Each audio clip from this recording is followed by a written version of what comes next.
खबरों की ओर बात करेंगे गर्मी की। बताते चले कि राजस्थान में और पूरे देश में गर्मी ने पारा बढ़ा रखा है। गर्मी से आम जनता बेहाल है। इस वजह से लगातार आम जनता इससे बचाव करने की भी तैयारी में जुटी हुई है। अगले कुछ दिन तक राहत मिलने के आसार नहीं है। आईएमडी के मुताबिक अगर बात कर ली जाए तो गर्मी लगातार बढ़ती जा रही है। हालांकि अभी मई अंत है और जून की शुरुआत होने वाली है। इस समय गर्मी अपनी चरम सीमा पर पहुंच चुकी होती है और इस समय आम जन को बहुत ज्यादा राहत और बचाव की जरूरत है। हालांकि राजस्थान के सीएम भजनलाल शर्मा ने कल ही ये ऐलान किया था कि सभी चिकित्सा विभाग के अधिकारियों और कर्मचारियों की छुट्टियां रद्द की जाती हैं, अवकाश निरस्त किए जाते हैं।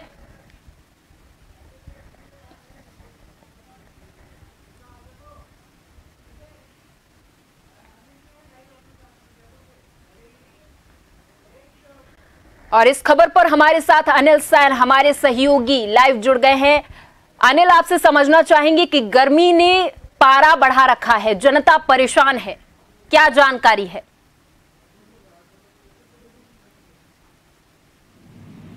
देखिए, बिल्कुल बढ़ते पारे के साथ हम देख भी रहे हैं, सड़कें सूनी नजर आती हैं।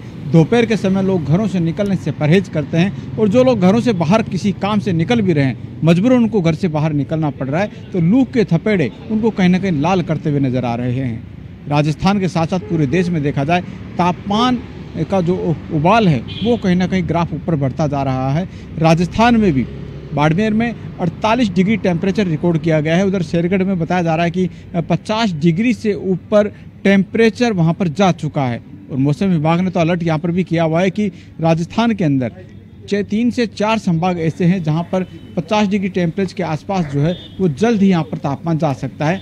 2 से 3 डिग्री की और बढ़ोतरी के अनुमान जो है अगले 2 से 3 दिन में यहाँ पर मौसम विभाग ने अंदेशा यहाँ पर जताया है। और ये संभावना, क्योंकि हम देख भी रहे हैं कि जिस तरह से मई का महीना शुरुआत था और मई का जो महीना अब जब अंतिम चरण में जा रहा है, तो जो तापमान है उसका ग्राफ भी कहीं ना कहीं ऊपर चढ़ता हुआ नजर आ रहा है। अब जहाँ तक राहत की बात है, जब तक प्री मानसून की बारिश है या फिर पश्चिमी विक्षोभ को सक्रिय नहीं होता है, तब तक राहत की उम्मीद करना भी बेनामी यहाँ पर होगा। यहाँ तक कि मौसम विभाग ने ये भी अलर्ट जारी किया हुआ है कि दिन में तो लू के थपेड़े हैं ही, लेकिन उष्ण रात्रि भी जो है वो भी अब आने वाले दिनों में देखने को मिलेगी। बेचैन करने वाला दिन तो चल ही रहा है, लेकिन सुकून भरी रात भी जो है वो आम लोगों के लिए नहीं होगी। गर्मी भरी रात होगी, उमस भरा जो माहौल है वो पूरी तरह से देखने को मिलेगा। फिलहाल एसी कूलर तो फेल नजर आ रहे हैं, लेकिन इसका चारा रात को भी शायद जो है वो देखने को नहीं मिलेगा। फिलहाल रात्रि में जो मानसून है वो कहीं ना कहीं थोड़ा सुकून देने वाला जरूर कहा जा सकता है, लेकिन आने वाले 2-3 दिन के अंदर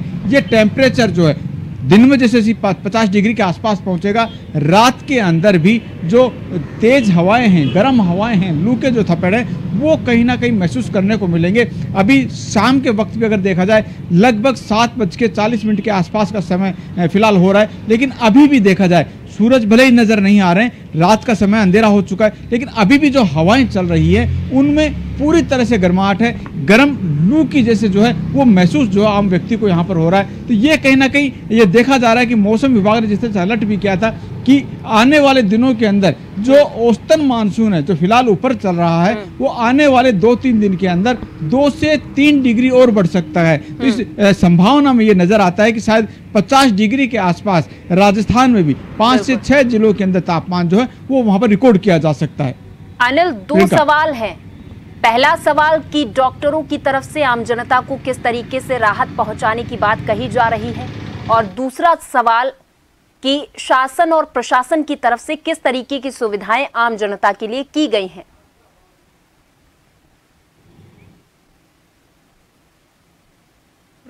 जहां तक शासन और प्रशासन की है, कल हमने देखा भी था मुख्यमंत्री भजनलाल शर्मा ने तमाम डिपार्टमेंट्स के अंदर खासतौर से ऊर्जा विभाग, चिकित्सा विभाग की जो छुट्टियां थी वो वहां पर रद्द की थी। जलदाय महकमे में कहा था कि अधिकारी जो हैं वो अलर्ट वहां पर रहेंगे, उनकी छुट्टियां यहां पर नहीं मिलेंगी, क्योंकि इस गर्मी के मौसम में अगर बिजली 10 मिनट के लिए भी जाती है तो कहीं ना कहीं बेचैन होता है आम आदमी।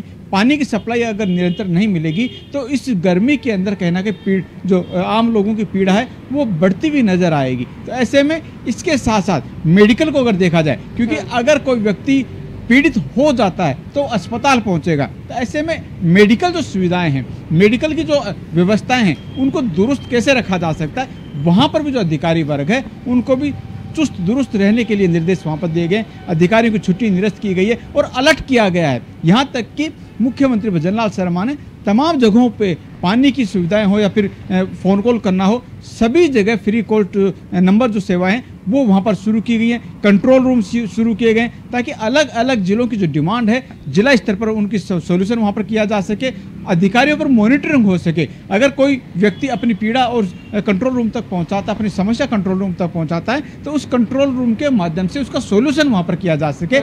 ये कहीं ना कहीं कोशिश मुख्यमंत्री भजनलाल की शर्मा की यहाँ पर रही है। और उसके साथ साथ जहाँ तक आपने कहा कि मेडिकल की जो चीज़ें हैं, डॉक्टर्स विशेषज्ञों की क्या राय है, हम देख भी रहे हैं पिछले दिनों से ओडीपी जो है वो लगभग 2 से 2.5 गुना तक की जो है वो यहाँ पर उसमें बढ़ोतरी देखी गई है। पेशेंट्स जो हैं, खासतौर से लू से पीड़ित जो पेशेंट है, इस मौसमी बीमारी से पीड़ित जो लोग हैं वो ज़्यादा आ रहे हैं। पेट दर्द की शिकायत आ रही है, उल्टी दस्त की शिकायत, लोगों को डायरिया, उनके लोगों को शिकायत जो है वो वहाँ पर आ रही है। तो ऐसे में जो विशेषज्ञ लोग हैं पहले तो हिदायत दे रहे हैं, लोगों को सतर्क रहने के लिए कह रहे हैं। एडवाइजरी में भी हमने देखा कि लोग पहले बचें, जिस तरह की गर्मी पड़ रही है दोपहर के समय निकलने से हिदायत दी गई है, पानी साथ लेकर चलने के लिए, सफ़र के लिए कहा गया है, छाँव में ज़्यादा उपयोग करें, शीतल खाना जो है उसका उपयोग करने के लिए कहा गया। लेकिन फिर भी अगर पीड़ित होते हैं तो तुरंत विशेषज्ञ के पास पहुंचे ताकि उस बीमारी का इलाज हो सके। और वहां पर भी अलर्ट रहने के लिए मुख्यमंत्री भजनलाल शर्मा ने कहा है। और उसके साथ साथ महकमा भी हम देख रहे हैं, मेडिकल महकमे में भी तमाम जो मेडिकल सुविधाएं हैं, विशेषज्ञ जो लोग हैं वो तुरंत इलाज भी कर रहे हैं। तो ऐसे में व्यवस्थाएं चुस्त दुरुस्त है, लेकिन फिर भी आम व्यक्ति अगर इससे बचेगा तो कहीं ना कहीं राहत महसूस करेगा। बिल्कुल, बहुत बहुत धन्यवाद अनिल इस तमाम जानकारी के लिए। आप हमारे साथ जुड़े और